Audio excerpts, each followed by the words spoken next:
अस्सलाम वालेकुम दोस्तों, मैं हार ते मैं विच तुसा मेरा चैनल दे पे मैंने अपने नां ते दोस्तों अज अस आए पीर फतेह शाह दरबार ते ए दरबार दे बिल्कुल सामने दी पुल है। अस उंदे ते खड़े हैं तो इंशाअल्लाह अस कोशिश करे सूँ तुसा तमाम दोस्तें को ज़ियारत करवूँ पीर फतेह शाह दी, क्योंकि मैं बहु दरबारें दी शौकीन हाँ। हर दरबार ते असा लोग मनेंदे हैं। काफ़ी लोग आदन के शिरक केड़ी चीज़ दा है, शिरक कहीं भी चीज़ दा कह नहीं दोस्तों। जिले अस अल्लाह को मनेंदे अल्लाह दे नबी को मनेंदे अल्लाह दे वलियें को क्यों नहीं मनेंदे हैं। अक्सर लोग मेरे को कमेंट जाते हैं कि मैं भी साहिबा तुसा शिरक करें दे मैं कि शिरक इंदे कोई कहनी कोई भी शिरक वाली गाल कहनी ते तुसा भी अल्लाह दे वलियें को भी मनो, नबी को मनो, नबी दी आल को मनो ते वलियें को मनो। बाबा असा ते बहु मनेंदे हैं और असा एक टाइम पीर फतेह शाह दी दरबार ते तो आपको भी ज़ियारत करे सूँ। हज़रत पीर फतेह शाह दी दरबार जेड़े अल्लाह ताला दे बहु पहुंचे हुए वली हैं। इत्थों के लोगों का मनना है कि जेड़े इंसान को जिनात हो यानी कि कोई बाल है, कोई वड्डा है, कोई बुजुर्ग है, कहीं को भी जिनात दा साया थी गए तो इतना ते नौराता कटे तो अल्लाह के हुक्म नाल जिनात होंगे मतलब वो इंसान को ख़त्म दी वेंदे ते कुछ लोगों ना आखण ये भी है कि हज़रत पीर फतेह शाह जेड़े ना इतना ते नौराता कटण वाले जेड़े भी अल्लाह लोग जिन्होंने इंसान जेड़े इंसान को अल्लाह लोग होवे अल्लाह लोगों का साया होवे जिनात दा साया होवे वो नौराता ही था कटेंदे ते पीर फतेह शाह वो तक इंसान को नहीं छुड़ेंदे जे तक वो अपने जिनात को अपने मतलब वो नहीं कर गिंदे, पाबंद नहीं कर गिंदे, जिनात अपने काबू नहीं कर गिंदे। ते काफ़ी सारे लोग इतना आंदे और नौराता कटेंदे इन टाइम तुम देख सकते हो काफ़ी आवाम है, काफ़ी औरतें को जिनात दा साया मेरे को देख के बहुत ज़्यादा डर लगे।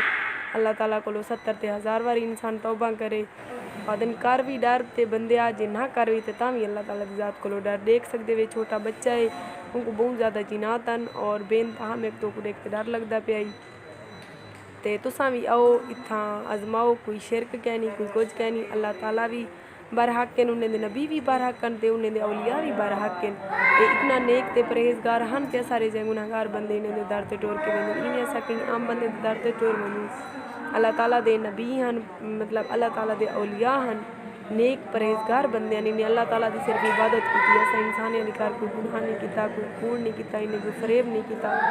ते अज इन्हें दर चुमींदे पैन सारे जै गुनाहगार इन्हें दर ते टोरन नेक बंदे 5 वक्त के नमाजी भी इन्हें दर ते टोरन कोई शिरक कहनी कोई कुछ भी कहनी ठीक है ना। ये चीज़ को भी मनो अल्लाह की ज़ात को मनो ये चीज़ को भी। जी दोस्तों एक खूह है बहुत अच्छा मतलब दरबार के बाहर बहुत प्यारा खूह है तो खूह दे इतना मीठा पानी तो इतनी ठंडा पानी मैं भी पीते और इतों जड़े लोग भी आते हैं कहीं कोई एलर्जी है खारिश हुई खूह दे आते पानी ना घूमते अपने बच्चों को धमेंदे और कोई भी बीमारी हो। जी दोस्तों असा पीर फतेह शाह दी दरबार तो आ गए ज़ियारत करती हूँ असा एकड़े इतना बिल्कुल नज़दीक गाजी घाट है और इतना असा एकड़े मच्छी खावण ते असा सोचे तुसा दोस्तें को भी असा दसूँ जाके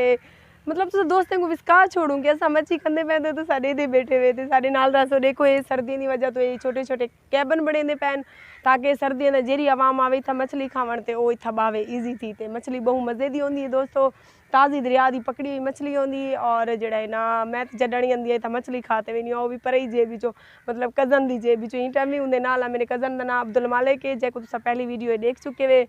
ते